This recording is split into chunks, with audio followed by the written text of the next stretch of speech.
කිත්තාවතාපන භන්තේ උපාසකෝ සීල සම්පන්නෝ හෝති තී. යතෝකෝ මහානාම උපාසකෝ පානාතිපාතා පටිවිරතෝ හෝති. අදින්නාදානා පටිවිරතෝ හෝති. කාමේසු මිච්ඡාචාරා පටිවිරතෝ හෝති. මුසාවාදා පටිවිරතෝ හෝති. සුරාමේරය මජ්ජපමා දට්ඨානා පටිවිරතෝ හෝති. එත්තාවතාඛෝ මහානාම උපාසකෝ සීල සම්පන්නෝ හෝති තී. ගෞරවනීය ඔටාවා බෞද්ධ විහාරස්ථානී විහාරාධිපතිස්වර අතිගරු ආචාර්ය අවසරයි වලස්මුල්ලේ සිරිසුමනා විධාන අතිගෞරවනීය නායක හාමුදුරන් වහන්සේගෙන් අවසරයි වාසනාවන්ත සදහම් ලැබි ශ්‍රුතවත් ශ්‍රාවක පිරිසක් හැටියට තව තවත් ශ්‍රුතවත් බවින් උපවත් වෙන වාසනාවන්ත පින්වතුනි, මේ සන්ධ්‍යා කාලේ නිදහසේ මෙතනට එක්රොස් වෙන්න ඇති කියලා මම හිතනවා. මම කවදාවත් බණ කියද්දී සංඛ්‍යාන බලන්නේ නැහැ. ඒක මට එහෙම පුරුදු වෙච්ච එකත් හොඳ දෙයක් කියලා මා සලකන්නේ. සිල් ගන්න පිරිසට එක්කෙනෙක් හිටියද කියලා එහෙම සලකන්නේත් නැහැ.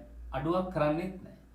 ඉතින් පින්වතුනි, අද සුපුරුදු පරිදි අපි මේ සන්ධ්‍යා කාලේ එක් රුක්ුණා ධර්ම ශ්‍රවණය කිරීම සඳහා සුපුරුදු පරිදි මේ ධර්ම දේශනාවේ දායකත්වයේ ධර්මයේ මේ පින්කම කරන්න ඕන කියන අදහස ඇති කරගෙන දුරකින් ඉඳලා වුණත් මට අරුණ මහත්මයා දුරකථනයෙන් කතා කරලා මේ දවස් වෙන් කරගත්තා. විශේෂ හේතුවක් නොවුනත් තම සුජීවත් වන මාපියන්ට ආශිර්වාද කරමින් ඔබ දෙපළගෙම ලක්මාලි මහත්මියගේ අරුණ මහත්මයාද කිනුදි දුව ඉන්නවා. ඒ වගේම තිසත් පුතුණුවන් බණ අහනවා. ඉතින් මේ හැමෝම එකතු වෙලා මේ පින්කම සිදු කරන්නේ ඔබ හැමෝටම බණ කතාවක් කියලා දෙන්න. ධර්මයේ ටිකක් මතක් කරන්න. අහපු දේ, දන්න දේ නැවත නැවත සිහිපත් කරලා දෙනවා. අවධාරණය කරලා දේවි මේ ධර්ම දේශනාව. ඊ අනුව අද මම මාතෘකාව වශයෙන් තෝරගත්ත ඇත්තට මේ දවස් දැන් මාසික එකමාරක ඉඳලාම මම බණ කියන්නේ සීල ගැන. ඉතින් මම හිතනවා අද මේ මාතෘකාවෙන් පස්සේ වෙන මාතෘකාවකට වැඩිපුර අවධානය යොමු කරනවා. සීලය පිළිබඳව වැඩියෙන් බණ කිව්ව මාසයක් කාලයක් තමයි මේ පහුගිය බණවර කිහිපයම. ඉතින් අද දවසෙත් සූත්‍රගත කිහිපයක්, කරුණු කිහිපයක්ම පින්නතුන්ට පැහැදිලි කරනවා. මාතෘකාව වශයෙන් තෝරගත්තේ මහා නාම සූත්‍රය. හරි ප්‍රසිද්ධ සූත්‍ර දේශනාවක්. මේ මහා නාම ශාක්‍යය බුදුරජාණන් වහන්සේ හමුවට ගිහින් අහපු ප්‍රශ්න බලන්න. කිත්තාවතා පන භන්තේ උපාසකෝ සීල සම්පන්නෝ හෝති इति. කොපමණ ප්‍රමාණයකින් ශ්‍රාවකයා උපාසක පිරිස් සිල්වන්ත විය යුතුද කියන එක තියෙනවා. ඔබ අද මේ මොහොතේ සමාදන් උනේ සිතට ගත්තේ ශික්ෂා පදයක් වේරමණී ශික්ෂා පදය. ඒ පංච සීල කියන මේ ගුණධර්ම පහ විරමණය, වේරමණීය. ඒ වගේම මේ කාලයක් සුළු කාලයකට හෝ එයින් ඈත්ව කටයුතු කරනවා වගේ අදහසක් විතර තියෙනවා. ඒක නම් తాවකාලිකව පංචශීල ගත්ත කියලා සමහර අය හැමතැනම පංචශීල ගන්න එක බලුවම ඇත්තකුත් තියෙනවා. ඇයි? වේරමණී සීලයනේ. හැබැයි මේ වේරමණී සීලය පටිවිරතෝ සීලයක්. දැන් මහා නාම උපාසක තැනට බුදුරජාණන් වහන්සේ දේශනා කරන්නේ පටිවිරතෝ පානාතිපාතා පටිවිරතෝ හෝති. ඔන්න පින්නතුරුම පහුගිය දවසෙත් මේ කරුණ මතක් කරනවා. නැවතත් මේ ධර්ම දේශනාව මතක් කරනවා. අපි බලමු වේරමණී එහෙම නැත්නම් තමන් తాවකාලික ස්වභාවයකින් වෙන්වුණු ස්වභාවයට වඩා ස්ථිරවම ප්‍රතිපදාවක් හැටියට ගන්න ශික්ෂාපදයයි සෑහෙන වෙනස්කමක් තියෙනවා. එතකොට ඔබට පුළුවන් ඔබව පරීක්ෂා කරගන්න. ඒක ඔබ සතු වැඩක්. එහෙම වෙන්න එපායි. එහෙම නැතුව පන්සලේ හාමුදුරුවෝ වෙන කවුරුවත් යම රජුරෝ අපි කියලා කියනවා. එහෙම තීරකයක් නෑ ඔබේ ජීවිතේ. ඔබ මොනවද ඔබේ මනසේ ප්‍රගුණ වෙන්නේ, රෝපණය වෙන්නේ මොනවද? ඒ දෙයට ප්‍රතිඵලය ලැබෙනවනේ. ඒක පැහැදිලි නේ. අපි දැන් දන්නවා බණ අහලම අපි දැන් දන්නවා මේ කාරණය එහෙම වෙනවා කියන දේ. ඒතකොට පින්නතුනේ බුදුරජාණන් වහන්සේ මේ ශික්ෂාපද පහ කියනකොට වේරමණී සීලෙන් පටිවිරත සීලයක් බවට මම පත් කරගන්නේ කොහොමද? දැන් අපි අපේ ඉලක්කය මොකද්ද කියලා අහුවොත් එම් බණ අහන එක, දන් දෙන එක, සිල් සමාදන් වෙන එක. දැන් හැමදාම මේ දැන් ඔය සමහර පිරිසක් මේ වේරමණී සීලය අභිභවාගිය පිරිස් ඉන්නවා. කවුද?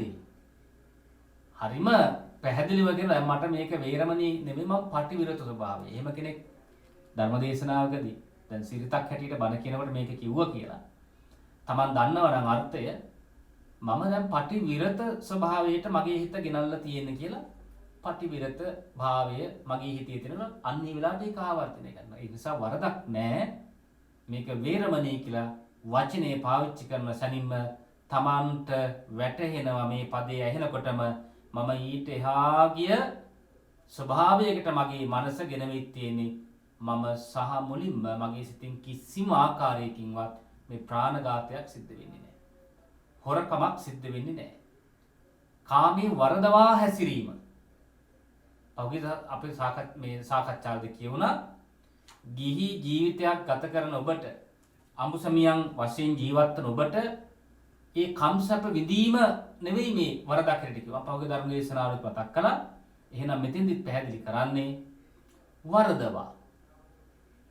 වරද මොන ආකාරය සිදු වෙන්නේ කියන්නේ ඔබ දන්නවා ඔබේ හිතට එකඟ නොවන ඒ වගේම මේ සමාජයේ පිළි නොගත් අසම්මත සම්මත නොවුණු අතරම සම්මත නොවුණට වඩා වැරදි වෙන බිරිඳක් වෙන ස්වාමියෙකුට හිංසනයක් කරදරයක් වෙන විදිහේ කටයුත්තක නියැලීම. එතකොට බුදුරජාණන් වහන්සේගේ දේශනාවේ අපි මම හිතුවා අපේ අරමුණ මොකද්ද මේ පැහැදිලි අරමුණක් තියෙන්න එපා. ඔන්න පින්නතුනේ අද ඔබ අරමුණු කරගන්න ඔබේ අරමුණ තවත් හොඳ දෙයක් බවට පත් කරගන්න අඩුම ගාන සෝතාපන්න භාවයටවත් පත්වීම තමයි අපේ අරමුණ. ඇයි මම සෝතාපන්න භාවයටවත් පත් වෙන්නේ? ඒ සෝතාපන්න තනත්තා තුල අන්න තියෙන ಗುಣධර්ම පහ තමයි මේ පටිවිරත භාවය. එහෙනම් ප්‍රාණඝාතයේ කාම වරදවා හැසිරෙන්නේ නැතිකම, ඒ වගේම හොරකම, මුසාවාදය, රහම මේන් සම්පූර්ණ මිදුණු සබ. හැබැයි තව එකක් මතක් කරන්න ඕන. මේ මුසාවාද අපි දන්නවා. මුසාවාද, පරුසාවාච්‍ය, සම්ප්‍රප්පලාප මේ කියන එක අපි දන්නවා. මේ සුරාමේරය, මජ්ජ, පමා, දට්ඨාන. බලන්න ඒක තියෙන්නේ. අපි හැම වෙලාවෙම කියන රහමෙන් වෙන්වීම කියන එක. ওই ටික විතරක් අපි අල්ලගෙන ඉන්නවා. ඒක තව කැලලක් තියෙනවනේ. පමා දට්ඨ කියලා වචනයක් තියෙනවනේ.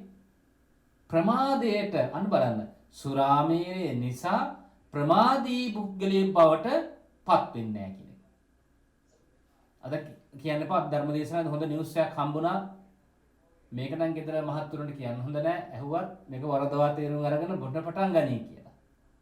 ඒ සුරාමේරේ මජ්ජ පමාදට්ඨාන ප්‍රමාදයට දර්ශනයට අවබෝධයට මොනවා දර්ශනයට අවබෝධයට පින්නතුනේ මොනව ප්‍රමාදයටද?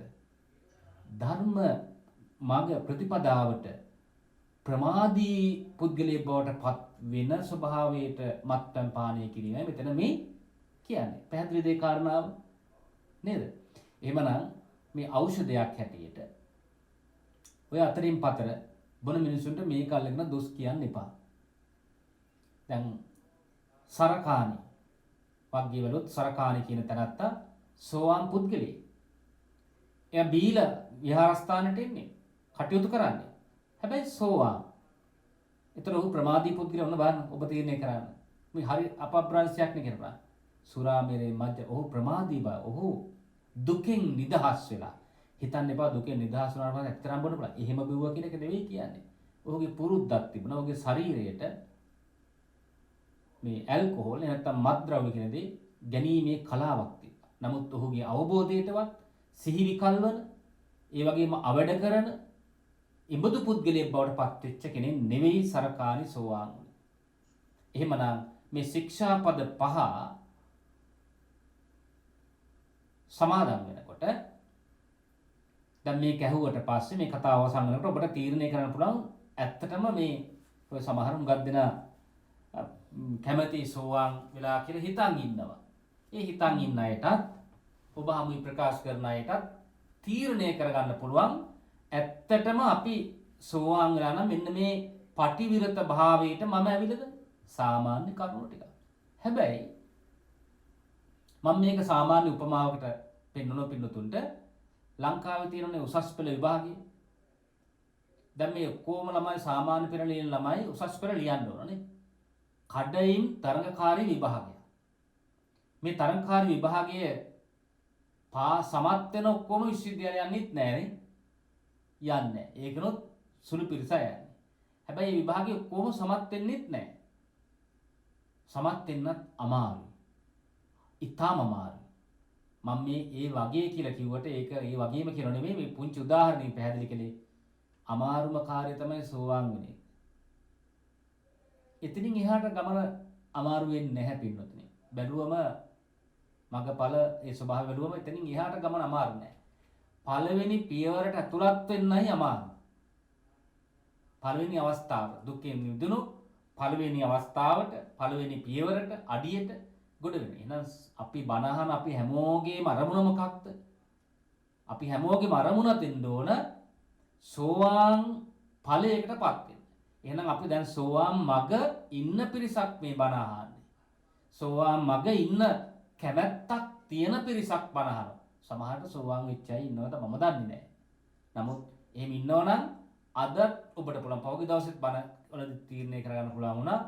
තමන්ට තමන්ව ගවේෂණය කරගන්න පුළුවන් තීරණයක් කරගන්න පුළුවන් මම සෝවාන්ද නැද්ද? නැත්නම් අඩුපාඩු ටික හදාගෙන ඒ தත්ත්වෙට යන්න පුළුවන්. බුදුරජාණන් වහන්සේ දැන් ඔය වේලුද්වාර සූත්‍රයේම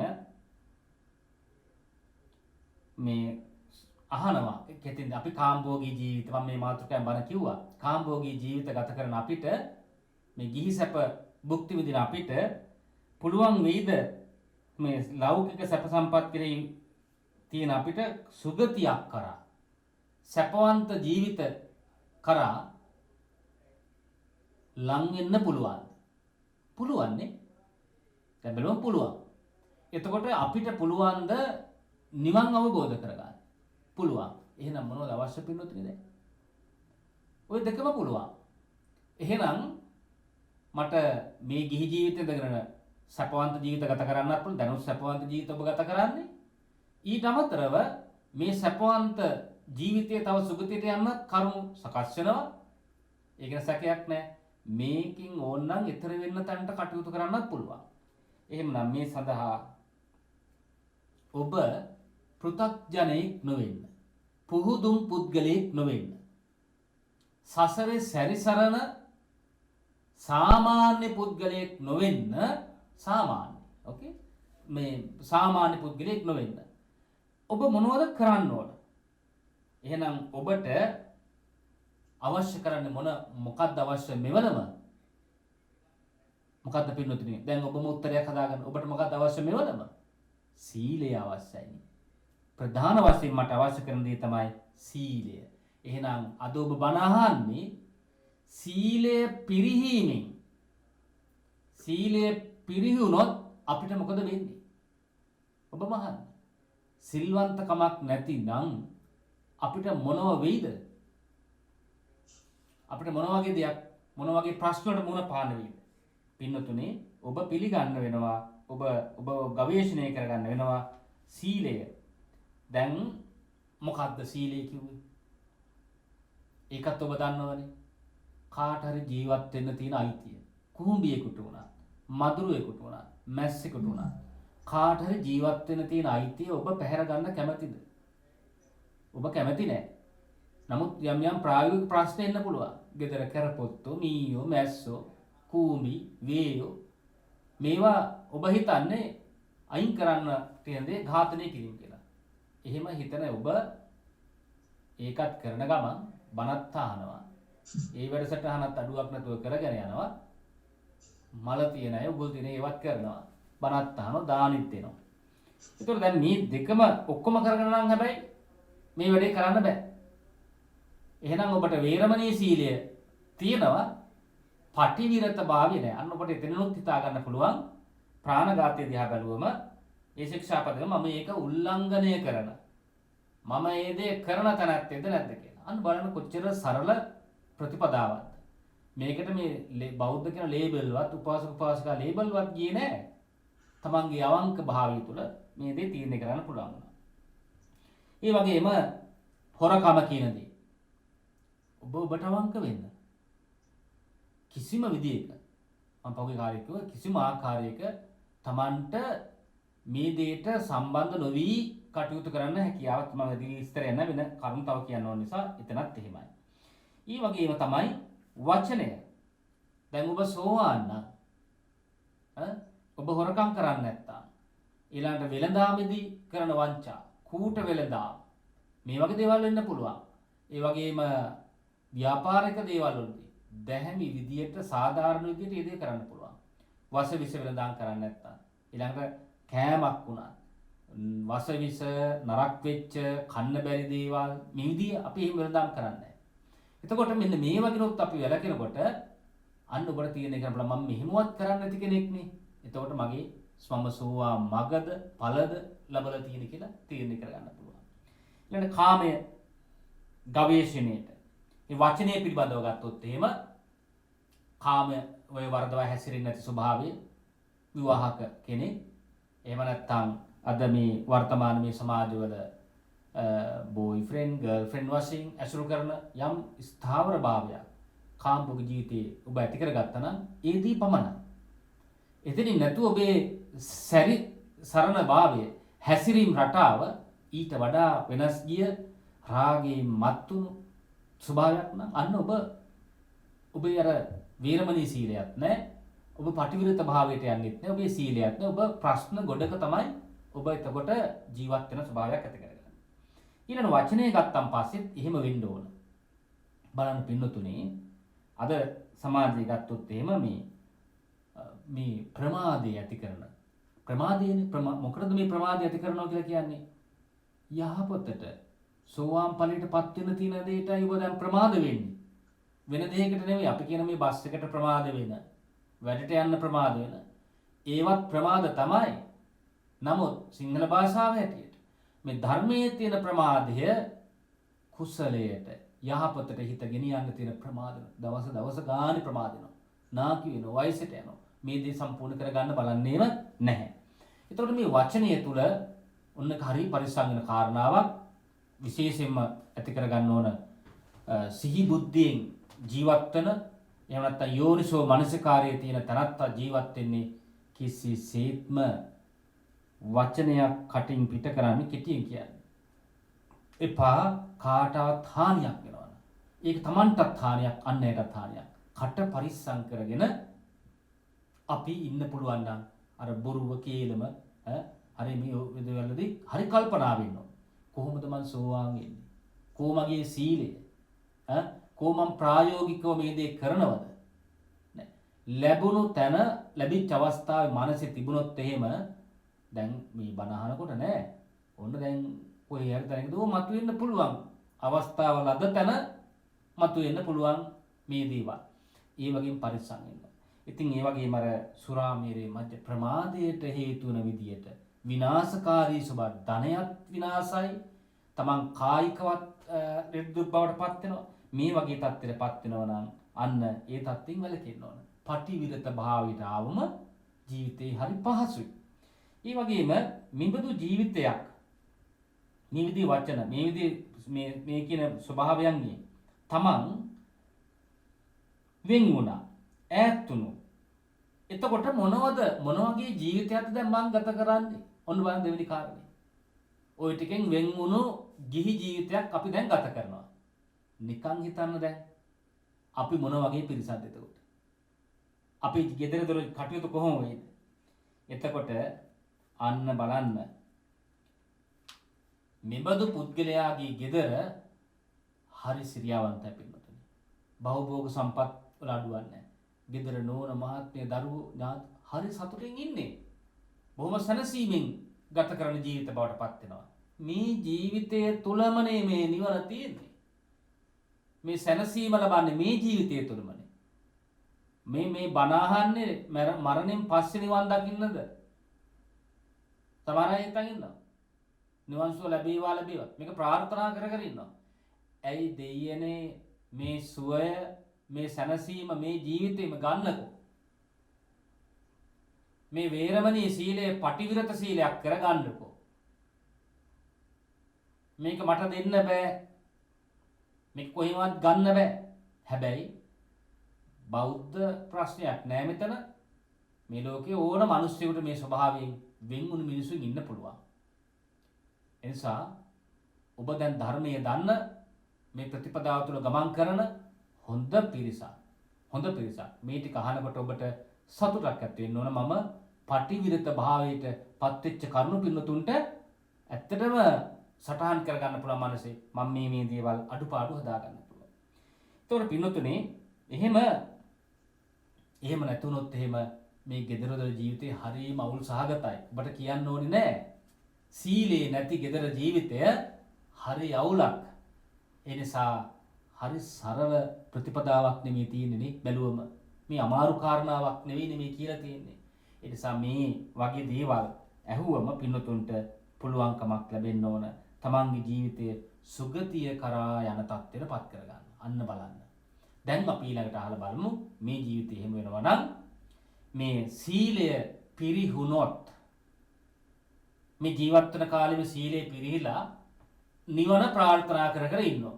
කවදාවත් උත්සාහයක් ගන්නෙ නැහැ සිල්වන්ත වෙන්න. උත්සාහ ගන්න එක නෙවෙයි මේ පටිවිරත භාවයට පත් වෙන්න තමන් කටයුතු මෙහෙවල නැහැ හිත. එහෙම වුණොත් එහෙම මොකද වෙන්නේ ඊළඟට? මේ ජීවිතයත් අවුල්. ඊළඟට මොකද වෙන්නේ? උපදින හැම ජීවිතයකම අවුල් සහගත භාවයක් ඇති වෙන්නේ. දුකටම තමයි පත් වෙන්නේ. ඒකයි මෙච්චර මේ බුදුබණේ කියා මේ සිල්වන්ත භාවයේ වැදගත්කම කියන්නේ. කොච්චර බණ අහලා දහම් කරුණු අහලා බණ පොතපත කියවලා මොන අසපු ආරාම පන්සල් ආරන්නේ පරප්‍රාප්ත වුණත් මේ කාරණා පහ තමයි ඔය හැම තැනකම උගන්වන්නේ. ඒ කොහේ ගියත් ඒක ඉබේ වෙන්නේ නැහැ. ඒක ඔබ සතු උත්සාහයක ඵලයක්. ඔන්න ඒක. එහෙමනම් අපි දැන් දන්නවා අපිට හොඳට හිතේ අදිෂ්ඨාන ඇති කරගන්න ඕන මේ මගේ ජීවිත කාලය තුළ පින්නතුනේ මම පුළුවන් හැකි සෑම අවස්ථාවක මේ ලෝකයේ කටයුතු කරනකොට මම වට ඉතා පැහැදිලි බුදුහාමගේ දහම මේ ස්වභාවය මනසේ මේ ටික මම ඇති කරගන්නවා කියලා ප්‍රාර්ථනා නෙවෙයි මම අදිෂ්ඨානයක් මගේ හිතේ ඇති කරගත්තා ඇති කරගෙන තියෙනවා කියලා හිතේ ප්‍රසාදය ඇති කරගෙන අපි ඉදිරියට ත්‍රිබණ කාරණා ටිකක් ශ්‍රවණය කරන්න ඕන. ඊළඟට පින්නතුනේ දැන් ඔන්න ඔබට තේරෙනවා එහෙනම් ගෘහපති සීලය. දැන් අර මහා නාම සූත්‍රයේ කියපු කාරණා පටිවිරතෝ හෝති කියලා සඳහන් කළා. මේ ටික සම්පූර්ණ වෙනකොට පටිවිරත භාවයට පත් වෙනකොට මම වැඩි දීර්ඝ විස්තර කරන්න යන්නේ නැහැ. පටිවිරත භාවයට පත් වෙනකොට ඔබ මොනවද සංස්කරණය කරගෙන තියෙන්නේ? ඔබ මොනවද හදන් තියෙන්නේ? දැන් ඔන්න මනෝවිද්‍යාත්මක පැත්ත පොඩ්ඩක් බලන්න. දහම් කරුණු වලින් ගියා පස්සේ. මොනවද හැදුනේ? කයද මනසද හැදිලා තියෙන්නේ? නැත්තම් ওই දෙකද? මේ ටික පුරුදු පුහුණු වෙනකොට දැන් කෙනෙකුට හිතෙන්න පුළුවන් දැන් මේවා ආවේග පාලනය කරගත්තේ නැහැ. හතර වටේ බොරු බේගල් කේලම් නිന്ദා අපහාස ඇති කර කර ගියා. ගෙදර මහත්තයරත් බොරු නැත්තම් බිරිඳට බොරු කියනවා. එතෙන් ඉඳලා මුළු ලෝකේ ඔක්කොටම දෙමව්පියන් ඉඳලා ඔක්කොටම මේ වංචනික ස්වභාවයෙන් ජීවත් වෙන චරිතයක් කියන්නේ.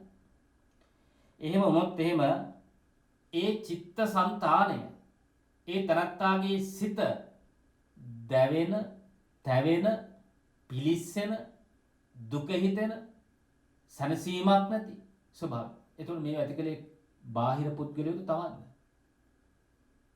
තමා විසින් කරගත්තු දේවල් නිසා තමන් දුක් විඳිනවා.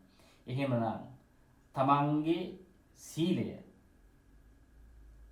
සුඛීය කය, වචනය පාලනය කර ගැනීම තමන් සතු කාර්යයක් බවට, හැකියාවක් තියෙන දෙයක් බවට තියෙන්න ඕන. සංස්කරණය කරගන්න ඕන. මොනවද මේ සංස්කරණය කරනවා කියන්නේ? හදා ගන්න ඕන, සකස් කර ගන්න ඕන, පිළිල කර ගන්න ඕන. නිවැරදි විදියට සකස් කරලා හිතේ සටහන් කරගන්න. ඒ මොකටද? තව ඉදිරියට අපි අහනකොට අපිට තේරෙනවා. ඊත් එක්කම බුදුරජාණන් වහන්සේ පින්නතුනේ පැහැදිලි කරනවා. දැන් ඔබට අවස්ථාවක් ලැබුණොත් එහෙම කියන්න ඕන ওই මහා චත්තාරික සූත්‍රයේදී. මහා චත්තාරික සූත්‍රයේ බුදුරජාණන් වහන්සේ ඒ සූත්‍ර දේශනාවේදී හොඳ කරුණු ටිකක් පැහැදිලි කරන පින්නතුනේ මොකද්ද මම මේ ප්‍රතිපදාව පංචශීලය, වේරමණී සීලය, පටිවිරතෝ සීලයක් බවට පත් කරගන්න මොකද්ද තියෙන සම්බන්ධතාවය පින්නතුනේ ආර්ය අෂ්ටාංග මාර්ගයත් එක්ක? ඔබෙන් කවුරු හරි ඇහුවොත් ඔබ දැනගන්න ඕන. ඔබ දැනුවත් වෙලා තියෙනවා. ඔබේ ප්‍රතිපදාව ආර්ය අෂ්ටාංග මාර්ගය. ඒතකොට මොකටද මේ පංචශීලයක් එහෙනම්? මේ ආර්ය අෂ්ටාංග මාර්ගයේ මේ සීලය තියනවද නැද්ද? ඔබට මොකද කොතනද තියෙන්නේ? සම්මා දිට්ඨියද? සම්මා සංකප්පයද? අන්න දැන් මේ වචන ඇහෙනකොටම ඔබට ගොඩාක් කරුණු වැටහෙනවා කියලා මම විශ්වාස කරනවා. ඊළඟට තියෙන මොනවද? සම්මා වාචා, කම්මන්ත, ආජීව. ඒතර සම්මා වාචා, සම්මා කම්මන්ත, සම්මා ආජීව. පින්නතුනේ මේ තුන ඔබට වැටහෙනවානේ. මම දීර්ඝ කාලයක් ගන්නතුව සම්මා වාචා, කම්මන්ත දැන් අර කිව්ව පංචශීලයේ තියෙන ටිකට දැන් මේක හරිම සම්බන්ධයි කියලා දැන් තේරෙනවා. කම්මන්ත, කර්මාන්ත කටයුතු, රැකී ආරක්ෂා කටයුතු, ආජීව යහපත් දිවි පැවැත්ම, හොඳ ධාර්මික ජීවිතයක් ගත කරන අර කියන වැරදි දේවල් තුළ. එතකොට දැන් මගේ ප්‍රශ්නය පිනුතුන්ට යොමු කරන්නේ මං ඇහුවා දැන් එහෙනම් මේ ප්‍රතිපදාව පංචශීලයත් එක්ක හරිම සම්බන්ධයි. දැන් මේ තුල මගේ අරමුණ සෝවාන් වෙන්න එහෙනම් මට සීලය අවශ්‍යයි කියන දේ දැන් දැනනවනේ නේ. හැබැයි සීලය මම දුන්නට මම කියෙව්වා ඔබත් කියෙව්වා. මේක එහෙම යන ගමනක් නන්නේ. මේක මේ අන්න ඒකයි. මෙතනින් ඔබට මෙතනින් එහාට ගිය සිතක් පින්නතුන් තුල තියෙන්න ඕන. ඒ තමයි මේ පටිවිරත භාවයට තමන්ගේ හිත පත් කරගන්න අපි උත්සාහ කරනකොට එහෙනම් මොකද්ද අංක 1 2 සම්මා දිට්ඨි පුබ්බංගම කටයුතු කරන්න. මොනවද අවශ්‍යුනේ මට? නොසෙල්වන තිරසාර අවබෝධයක් මම ඇති කරගත්තා. මේක සිදු නොකළ යුතුයි. අන්න බලන්න පටිවිරත භාවයට එන්නේ අන්න ඒබඳු අවබෝධයක් ඇති කරගත්තොත්. එහෙම නැත්නම් මේ බණ ගණන් ගන්න සතේකට අපාය යන්නුනත් ලෑස්ති කියලා තමයි වැඩ පටන් ගන්න. ඒක පස්සේනේ මරුණට පස්සේනේ කියලා සමහරු අවි ආයුධ දඩු මුගුරු අරගෙන කට තොල මැදගෙන ලෑස්ති නොනේ. සමහර අය යවතන්නේ එහෙම වෙනවා. එතකොට අර එහෙම වෙන්න බෑ. එහෙම අවස්ථාවල විදිහට හැසිරෙන්න බණහනලාට මෙහෙම හැසිරෙන්න අද සමාජයේ පුරාම පින්නතුනේ මේ ස්වභාවය තියෙන්නේ. දැන් බුදුහාමුදුරු පිරිනුවම් පාර අවුරුදු 2600ක් විතර වුණා. අපි නිවන් දැක්ක නැති පිරිසක් නෙමෙයි එන්නේ. පිළිගන්න මොකක්ද අඩුව කියලා. මේ දහම් කරුණු තුල ගැඹුරට සිත දුවගත්තු ස්වභාවයක් අපි ඇති කරන්නේ නැහැ. දැන් අපි ඇති කරගන්නවා. වැඩේ මිස් වුණා. බුදුහාඳුරෝ මිස් වුණා. ධර්මයේ මිස් වුණා. හිතට ගත්තේ නැහැ. ඕනකමක් ඇති කරගත්තේ නැහැ. තව තවත් ගියොත් අපිට මොකද වෙන්නේ? අපි කොච්චර අසරණයිද පින්නොතුනි මේ සංසාර ගමනේ. මේ සසර ගමන බොරුවක් නෙවෙයි. එහෙනම් බුද්ධ ධම්ම සංඝ කෙරෙහි ඇති කරගත්තු ශ්‍රද්ධාව කියන්නේ මේ බුද්ධං සරණං ධම්මං සරණං සංඝං සරණං කිව්වම මගේ ශ්‍රද්ධාව හරි කියලා හිතන්න එපා. මේ බුදුහාමුදුරුවෝ කවුද කියලා දැනගන්න. මේ දවස්වල සාකච්ඡාවට බුද්ධ ඥාන ගැන කතා කරනවා. ඊටාම ගැඹුරු දෙයක්. අපේ බුදුහාමුදුරුවෝ මම යමතරව කියන්නේ පින්නතුනේ අපේ බුදුරජාණන් වහන්සේගේ නවරහාදී බුදුගුණ වල අර්ථ හොයන්න ඕන තරම් කරුණු තියෙනවා. හොයා සැකහැර දැනගෙන තීර සාර මට්ටමක් හිතේ ඇති කරගන්න. ඒතර ඔබ ශ්‍රද්ධාවක් තියෙනවා. අන්න පටිවිරත භාවයට යන්න ඔබ මේකේ ආදීනව දැනගත්ත, තේරුම් ගත්තා. මගේ මනස මෙහෙම මේ පුංචි කියලා හිතන මේ අකුසල් වල මම ඇති කරගත්තොත් එහෙම මම හරියට කවුරු වගේද? මම මිනිස්සෙක් වුණාට මනුෂ්‍ය ධර්ම, මනුෂ්‍ය උසස් ධර්ම රකින්න කෙනෙක් නෙවෙයි. මිනිස්සෙක් වෙලා කවුරු වගේද ඉන්න හදන්නේ? සතෙක් වගේ. සත්තු කරන හැසිරෙනවා වගේ මිනිස්සු හැසිරෙනකොට එහෙනම් පැහැදිලි මම යන්නේ සෝවාන් වෙන්නද? එහෙම නැත්නම් කවුරු වෙන්නද? එතකොට අන්න බලන්න කවුද මේ මනස? පින්නතුනේ එතකොට තමන්ගේ සිත පාලනය කර ගැනීම, කය පාලනය කර ගැනීම ඔබ සතු පරම වගකීමක්. මේ සසරේ බිය දුක දකින්න මේ ජීවිතය තුළ නිදහස් මිනිසෙක් හැටියට මැරෙන්න පුළුවන් විදිහට මේ කටයුතු සකස් කර ගැනීමට උත්සාහවන්ත වෙන්න ඕන. ඒතර සීල ප්‍රතිපදාව ඔබට තේරුණා. සම්මා දිට්ඨිය ඕන. සම්මා දිට්ඨි පුබ්බංගමව, පූර්වාංගමව. අන්න එහෙනම් ලෝකේ මේ විදිහට ඔබ සම්මා දිට්ඨිය කිය හිටියට හරියන්නේ නැහැ. දැන් ඔබට කල යුත්ත නොකල යුත්ත තේරුණා නම් ඒ විතරක් නෙවෙයි. අපි ඊයේ සාකච්ඡාවට මතක් කළා මම ඔබලුත් ඇහුවා මොකද්ද මේ මිත්‍යා දෘෂ්ටිය ඔබේ තියෙනවද කියලා ඔබ පරීක්ෂා කරන්න. ඔබ සිල්වන්ත වෙනකොට ඔබ මිත්‍යා දෘෂ්ටිකයේද කියලා. එතකොට දුන් දේ විපාක නැහැ කියලා හිතනවා නම් ඔබ මිත්‍යා දෘෂ්ටිකයි. ඒ වගේම පූජාවන්ගේ විපාක නැහැ කියලා හිතනවා ඔබ මිත්‍යා දෘෂ්ටිකයි. මව්පියන්ට කරන උපකාරයේ විපාකයක් නැහැ කියලා හිතනවා නම් ඔබ මිත්‍යා දෘෂ්ටිකයි. එක්ක මව්පියන්ට කරන නිගරු ඒ දේවල් වල විපාක තියෙනවා. එහෙම මිත්‍යා දෘෂ්ටික වෙන්න පුළුවන්. මෙලොවක් නැහැ, පරලොවක් නැහැ. මේ විදියට ඔබට මිත්‍යා දෘෂ්ටික සිත් ඇති කර ගන්න පුළුවන්. ඒ විතරක් නෙවෙයි. මේ ලෝකයේ පිළිබඳව යථා අවබෝධය ඇති කරගත්තු ශ්‍රමණ බ්‍රාහ්මණයන් වහන්සේලා අර්ථය දැනගෙන කියන ශාස්ත්‍රඥ වහන්සේලා ලෝකේ හිටියා, ඉන්නවා කියන ඔබට විශ්වාසය ඔබ මිත්‍යා දෘෂ්ටිකයි. ඔන්නේ කරුණ ටික දිහාම බලන්න. එතකොට ඔබ ඒකෙන් මිදුණා නම් අන්න සම්‍යක් දෘෂ්ටික. සම්‍යක් දෘෂ්ටික තව ටිකක් කියලා කල්පනා කරගෙන යනකොට තේරෙනවා මම හරියට පින් කරනවා. පින් වල විපාක වශයෙන් දිව්‍ය මනුෂ්‍ය සම්පත් ලැබෙනවා. ඒ සම්පත් අනුභව කර කර යන දැනුත් මේ වැඩේනේ කරන්නේ. දැනුත් මේ මනුෂ්‍ය සම්පත් අනුභව කරන ඔබනේ. හිතන්න එපා. ඔබ හිතන තරම් ඔබේ බලාපොරොත්තු ප්‍රශ්න ගැටලු කියලා ඔය දිනදා කටයුතු කරගෙන යනකොට වෙහෙසලා වැඩ කරන්න වෙනවා. ඒව ප්‍රශ්නට සලකන්න එපා. ඒ දේවල් වල කටයුතු කරනකොට ඔබට මේ ಗುಣධම් ටික තියෙනකොට ඔබේ ඒ කටයුතු හරි පහසුවෙන්ම සිද්ධ වෙනවා. ඒ මම මේ කියන්න ගියේ එතකොට මේ සම්මා දිට්ඨිය තියෙන පුද්ගලයා දැන් සීලයට සම්මා දිට්ඨිය ඕනනේ. සම්මා දිට්ඨිය තියෙන පුද්ගලයාට දැන් ඔබට පැහැදිලි මම මුලින් කියපු කරුණ නැවත කියන්න ඕනේ.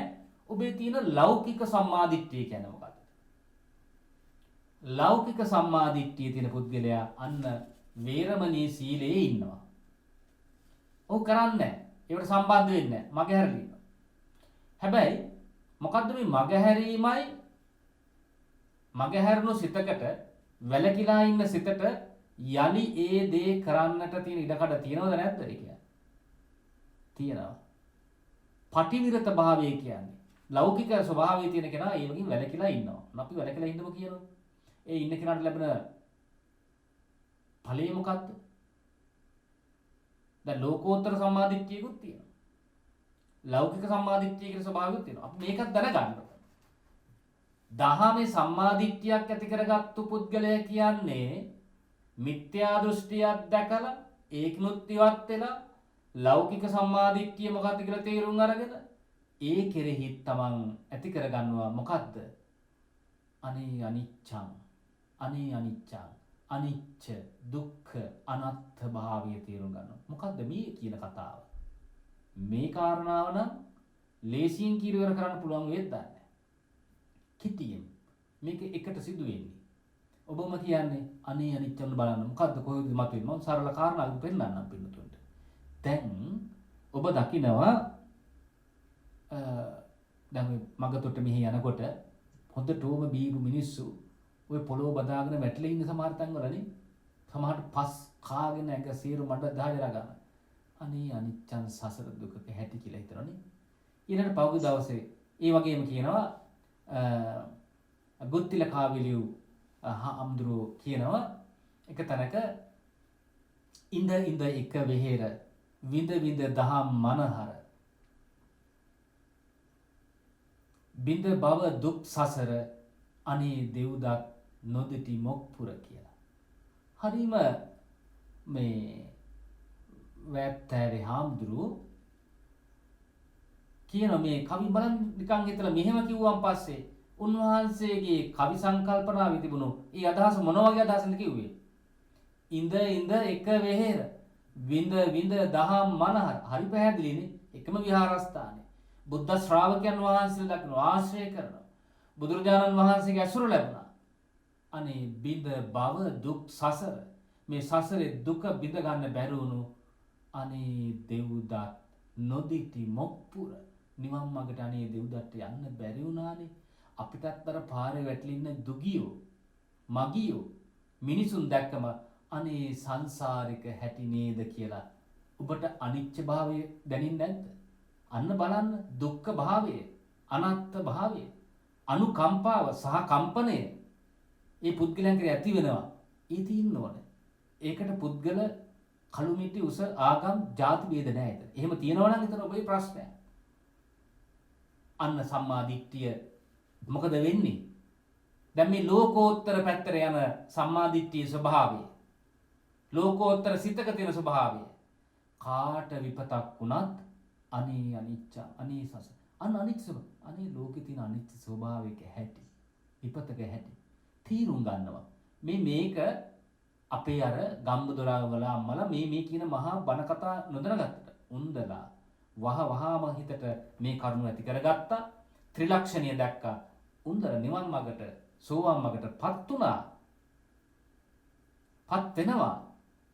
අන්න පින්වතුනේ එහෙනම් මේ ලෝකෝත්තර සම්මාදිට්ඨිය කිව්වේ මොන වගේ ස්වභාවයක්ද? අනිච්ච දුක්ඛ අනාත්ම භාවයේ නොදකින. ඒ වගේ ස්වභාවයකට හිත යන්නේ නැහැ. හැබැයි ඔහු පව්කම් කරන්නේ නැහැ. අර කිව්ව වේරමණී ශික්ෂාපදේ ආරක්ෂා කරගෙන තියෙනවා.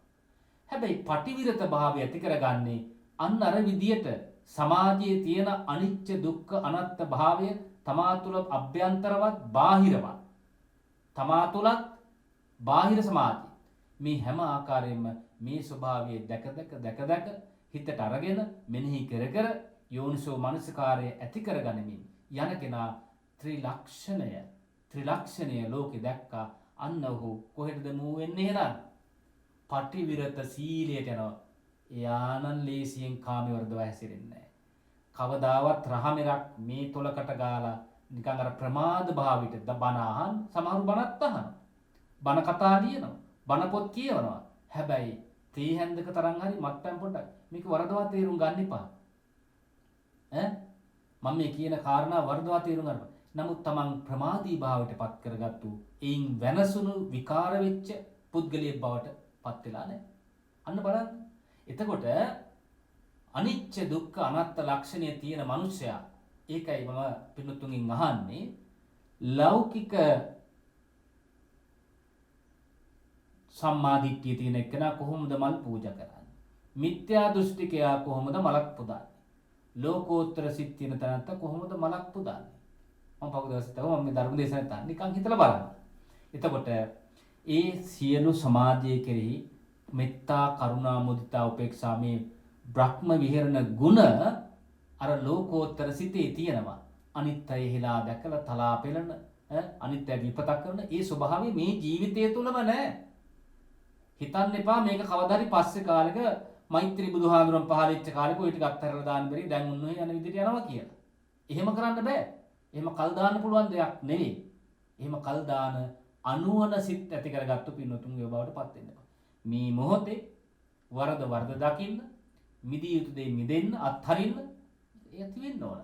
අන්න එතකොට ඔබ සම්මාදිට්ඨිය හරි නේද?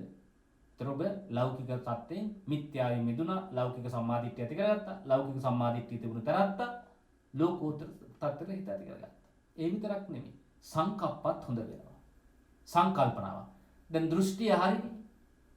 ලෝකයේ දකින්නේ ඇස කන නාසය දිව ශරීරය මන මේ තුලින් ඔබ ලෝකයේ සංජානනය කරනකොට ඔබ ලෝකයේ අත්දකින්නකොට එක්ස්පීරියන්ස් කරනකොට ඔබ මේ ලෝකේ ඔබ ගන්නෙ මොනවද එහෙනම් දැන් කියන්නකො මිත්‍යා දෘෂ්ටිකේ මොනවද ගන්නෙ ලෞකික සම්මා දෘෂ්ටිය තියෙන කෙනා මොනවද ගන්නෙ ලෝකෝත්තර සම්මා දිට්ඨිය තියෙන කෙනා මොනවද ගන්නෙ මිත්‍යා සංකප්ප තියෙන පුද්ගලයා මොනවද ගන්නෙ ලෞකික සංකප්ප තියෙන පුද්ගලයා මොනවද ගන්නෙ ලෝකෝත්තර සංකප්ප ඇති කරගත්තු පුද්ගලයන් ලෝකෝත්තර සංකප්ප මොනවද? අවිජ්ජා ව්‍යාපාද ව්‍යාපාද මේ මොකක්ද මේව කිව්වොත් අපිට තේරෙන්නේ නැහැ. එතකොට සංකප්ප වෙනකොට අවිහිංසා සංකප්ප අව්‍යාපාද සංකප්ප මොනවද මේ නෙක්ඛම්ම සංකප්ප අපිට එහෙම ගොතේ අපි සරල භාෂාවෙන් ගමු මේ සංකල්පනාව කොහොමද වෙන්නේ? හැම වෙලාවෙම කල්පනා කරන්නේ හිතේ තියෙන කිලිටි ධර්මත් හැරෙනවා තරහ ක්‍රෝධ වෛර මේ දින දේවලුත් මොකද කරන්නේ උත්සාහය තියන්නේ මතුරු සැරේ මතුරු මේ මොහොතේ නිකන් ඒක නිකන් මා ක්‍රීඩාවක් වගේ වෙනවා දැන් ඇතුණා දැන් නැහැ දැන් ඇතුණා දැන් නැහැ කියන බලා එහෙම නෙවෙයි මේ අවබෝධයෙන්ම එබඳු සංකල්පනාවන්ගෙන් එබඳු චින්තනයන්ගෙන් සිටීමේ කල්පනා කර ඉන්න එකේ ඒ භාවයෙන්ොත් Taman මිදිලා බලන්න මේ ජීවිතේ කරන්න පුළුවන් දේවල් නෙමෙයි මේ බැරි දේවල්ද මේ කියන්නේ කරන්න පුළුවන්. එතකොට ඔබ සිල්වන්තයි නේද? ඔබේ දෘෂ්ටිය පිරිසිදුයි. සම්මාදිට්ඨිය දැක්ම පිරිසිදු දැක්ම නිකන් හේපේකි දැක්මක් නෙමෙයි. සංකප්ප බැලුවම එහෙම හිංසා විහිංසා. එතකොට මේ හිංසා කිරීමේ සංකල්පනාවක් නැහැ. අවිහිංසා සංකප්ප. අව්‍යාපාද ව්‍යාපාද අව්‍යාපාද කරගන්න. එහෙනම් මොකද තරහ කේන්ති යන්නේ දෙීම ද්වේෂය කියන එකමයි.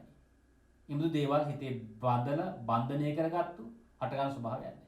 ඉතින් මෙන්න සංකප්ප. එතකොට මේ දෙක තමයි පින්නතුනේ ඔබේ සීලයට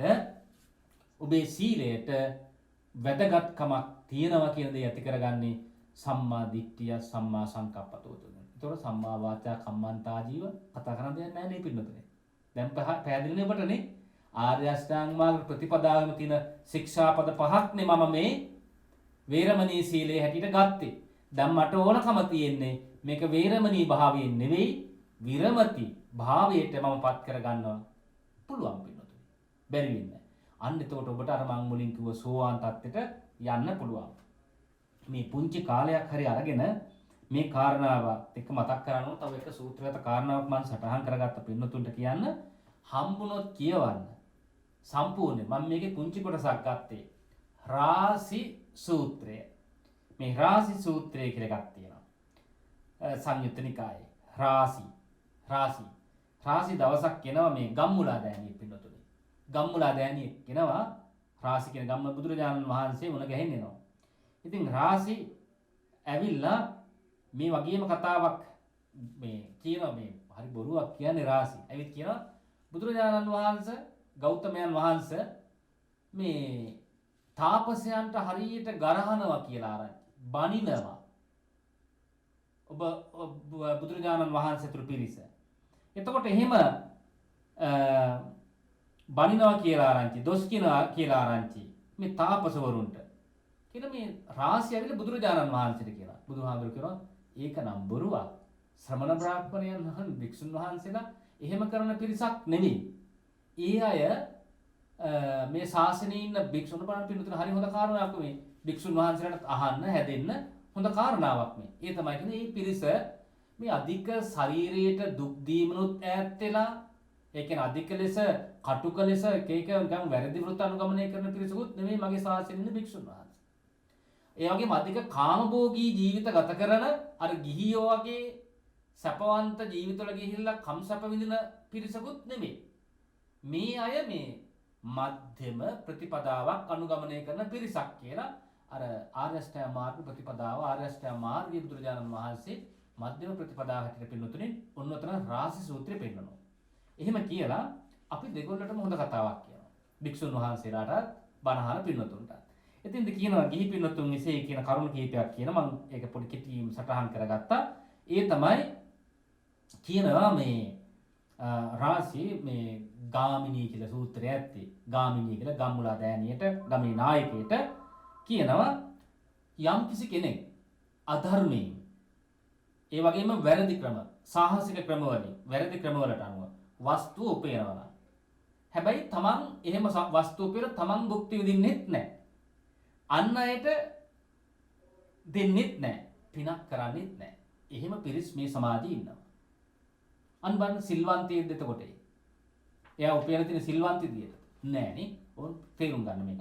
මම කෙටි මතක් කරන්න. දෙවෙනි කාරණේ කියනවා අධර්මයෙන් උපයලා තව පුද්ගලයෝ තුන් දෙනෙක් ගැන කියන්නේ විශේෂයෙන්ම රාජ සූත්‍රෙ පෙන්නනවා අධර්මයෙන් උපයනවා සාහසික විදියට අධාර්මික විදියට ජීවත් වෙනවා ඒ වගේම සාහසික විදියට කටයුතු කරනවා මුදල් උපයන ආකාර සම්පූර්ණ වැරදි හැබැයි තමන් සැප විඳිනවා අන් අයට දෙන්නේ නැහැ. කලින් පුද්ගලයා කොහොමද හිටියේ? තමනුත් නැහැ අන් අයටත් නැහැ පිනට දෙන්නෙත් නැහැ. දෙවෙනි පුද්ගලයාගේ වෙනස මොකක්ද? තමන් සැප විඳිනවා අනිත් එකක්වත් කරන්නේ නැහැ. තුන්වෙනි පුද්ගලයා බුදුරජාණන් වහන්සේ පෙන්වන මේ රාසිත මෙන්න මේ කියනවා ඒ තමයි අධර්මයෙන් ඒ වගේම උපයන්නේ සාහසික අධාර්මික ජීවිතයක් ගත කරන්නේ වැරදි ක්‍රමවලින් උපය ගන්න කෙනෙක් බවට පත් වෙනවා. ඒ වගේම තමනුත් සැප විඳිනවා අන් අයටත් දෙනවා. ඔන්න ඔච්චර පුද්ගලයෝ දෙනවා. දැන් ඔන්න පුද්ගලයෝ තුන් දෙනා මතක් කරගන්න පින්නතුනේ. වැඩි විස්තර කියන්න නැතුව අපේ කාලේ ඉතිරි කරගන්න ඕන නිසා කල්වෙනි මේ පුද්ගලයෝ තුන් දෙනාම අධර්මයෙන් ජීවත් වෙන්නේ. ධර්මයෙන් නෙවෙයි. සාහසික ක්‍රමවලින් උපයනවා කියනවා තුන් දෙනාගේම තිබ්බනේ නේ. වෙනසකට තිබුණේ මොකක්ද? අන්තිම පුද්ගලයා තමනුත් සැප විඳලා අන් අයටත් දීලා පිනක් සිද්ධ කරනවා. නිකන් හිතන්න හාමුදුරු මේ රාසි සූත්‍රයේ කරුණ මොකටද මේ කියන්නේ? වර්තමාන සමාජයේ ඔබ ඇසුරු කරන අය මේ ලෝකයේ මේ අපවට සමාජයේ අපිට දන් දෙන මෙහෙම පුද්ගලයෝ නැද්ද? මේ සීලේ නැතිකම නේද?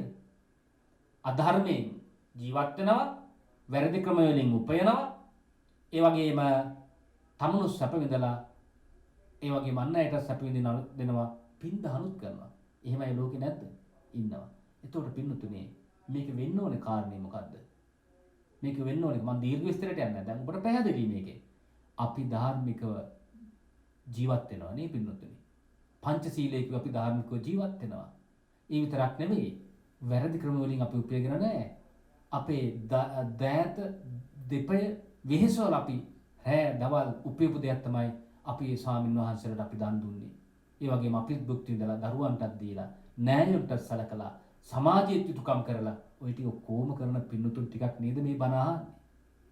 එතකොට පින්නතුන්ට පුංචි දෙයක් ඇති කියලා මං හිතන් ජීවිතේ වැරදුනා නම් වැරදිච්ච තැන් ඒව හදා ගන්නයි මේ බණ්ඩාර දේශනා කරන්නේ.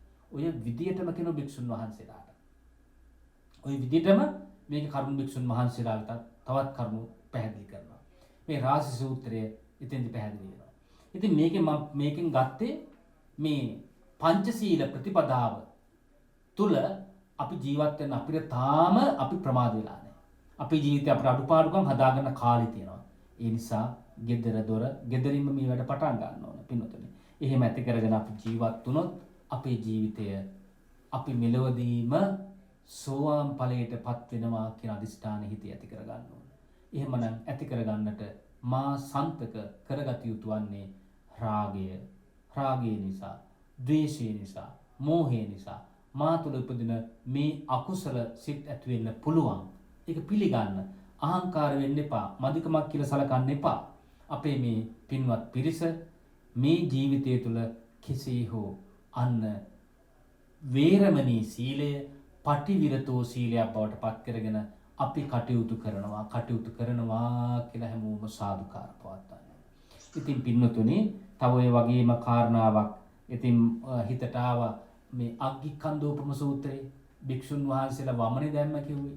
භික්ෂුන් වහන්සේලා ශාසනය අත්හැරලා යන තරම් දෙයක් වුණානේ. අග්ගිකන්දෝපම මේ වැරදි සීලේ නැති නිසානේ ඒක උනේ.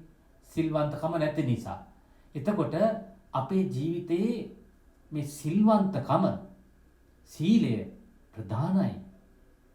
එහෙනම් දැන් අමතක කරන්න එපා බණ ධර්ම දේශනා සාරාංශ වශයෙන් ගත්තොත් එහෙම සිතත්, කයත්, වචනයත් මේ ටික අපි සංවර කරගන්නවා කියන්නේ සංවර කරගන්නවා. එහෙනම් වරයක් කියලා කියන දෙයක් එකක් හිතෙන් බැලුවාන් පස්සේ රාග දේශ මොහ වලින් ඉවත් වෙනවා. ඒව හට ගන්න තියන දේවල් නැති කරගන්න. නැති කරගත්තේ කොහොමද? සම්මා දිට්ඨිය ඇති කර ගැනීම, සම්මා සංකප්ප ඇති කර ගැනීම. ඒ තුලින් මම සීලය පැහැදිලිවම උතුම් කොට සලකගෙන පටිවිරත භාවයට රැගෙනවා කියලා හැමදිනම සාදුකාර පවත්වමින් උතුම් සෝවාන් ඵලයට පත් වෙන්නට පින්වත් ඔබ හැම දිනාටම මෙන්න මේ කිව් ධර්ම දේශනාවේ කරුණු කෙරෙහි අවධානය යොමු කරන්න. බය වෙන්න එපා. සෝවාන් ඵලයට පත් වෙන සමහරු බයයි. මේ සමහරු තාමත් හිත ඉන්නවා මේ තව මේ ඇරියස් වෙච්ච ජීවිතේ පිරිමහන්න ඕන කියලා. ඒ තෘෂ්ණාව තාමත් ඒ තියෙන මසුරුකම.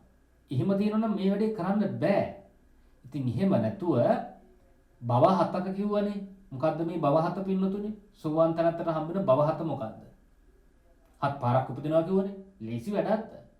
ඒ භව හතක් වෙන්නේ ඒ තනත්තාට භව හතක. එතකොට මේක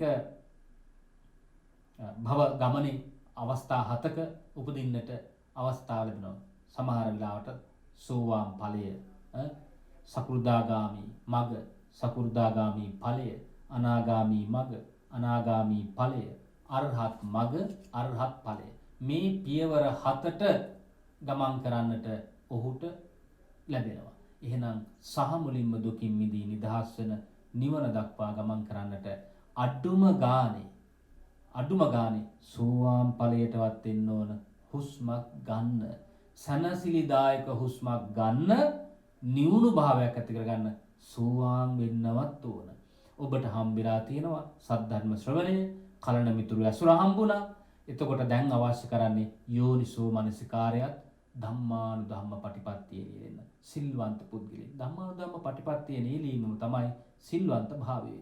ඉතින් පින්නතුනි මෙන්න මේ ප්‍රත්‍ය හතර මුසු කරගත්තොත් අපේ ජීවිතේ දුකින් ඉන්න පුළුවන්. ඒ නිසා දූ දරුවන් හදා වඩාගෙන මේ ජීවත් වෙන මේ සමාජයේ මා කලකෝලාහල ඇතිවන බොහොම ഘോഷාකාරී මේ වටපිටාව තුළ සසර ගමන තේරුම් අරගෙන හිතේ මේ තැනට පිහිටුව ගන්න බැරි නෑ.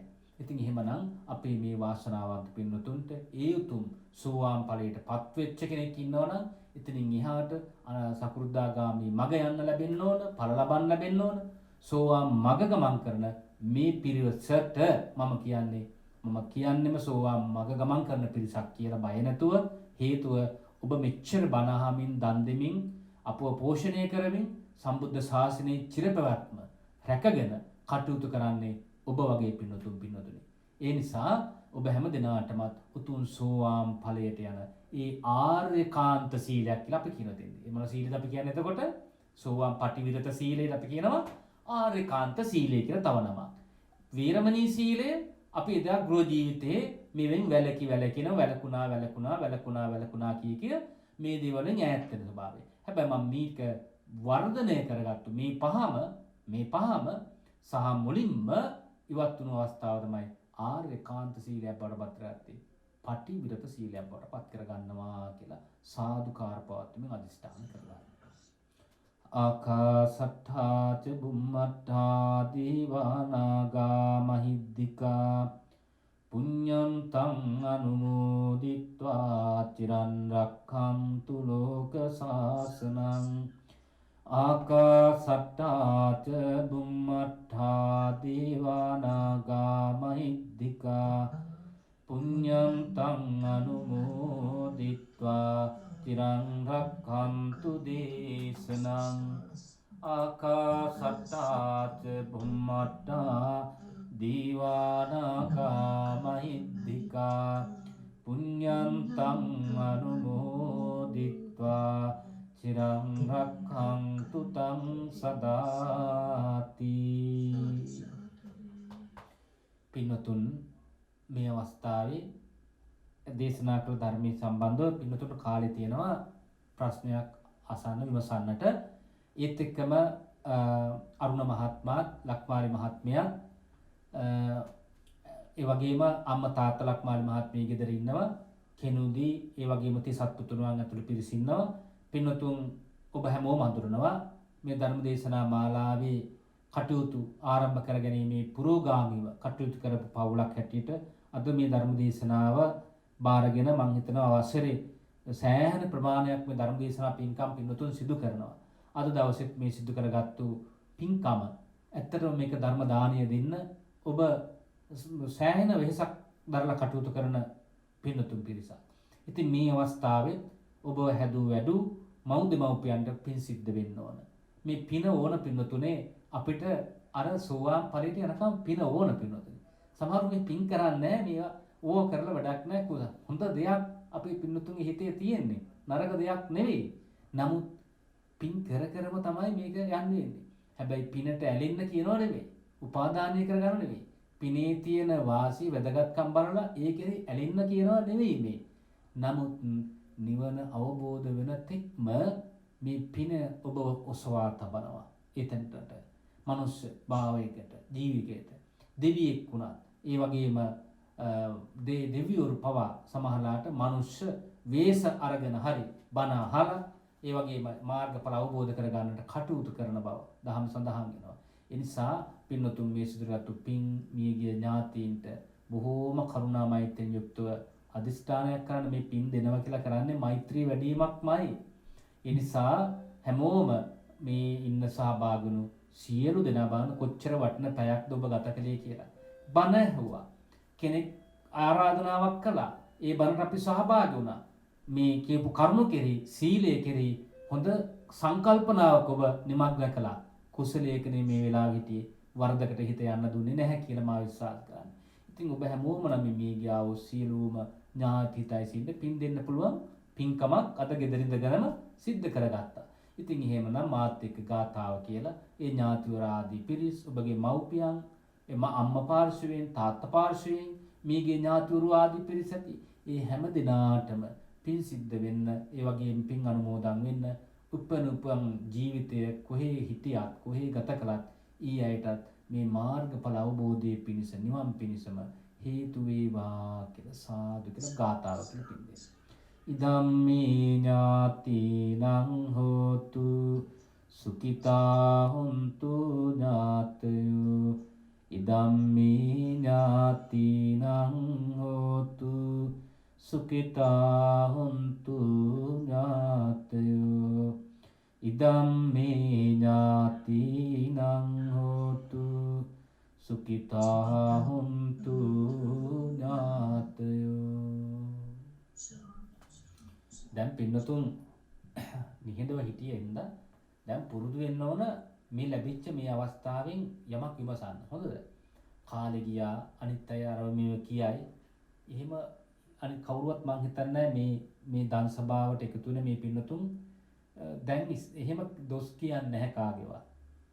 මේ දැක්කම මේ පිරිස එහෙම ඇදකුද හොයන මිනිස්සු තලාපරට මිනිස්සුන්ට වර්ධනකම් බලන් ඉන්න පිරිසක් නෙවෙයි මෙතන ඉන්නේ. ඒ නිසා ඔබ බය වෙන්න එපා. ඒ කියපු කාරණාවලදී ඔබට තව ටිකක් පැහැදිලි කර ගැනීමට හිතුනොත් මේ අහන්න ඕන. එහෙම නැත්තම් කමන්නේ නැහැ.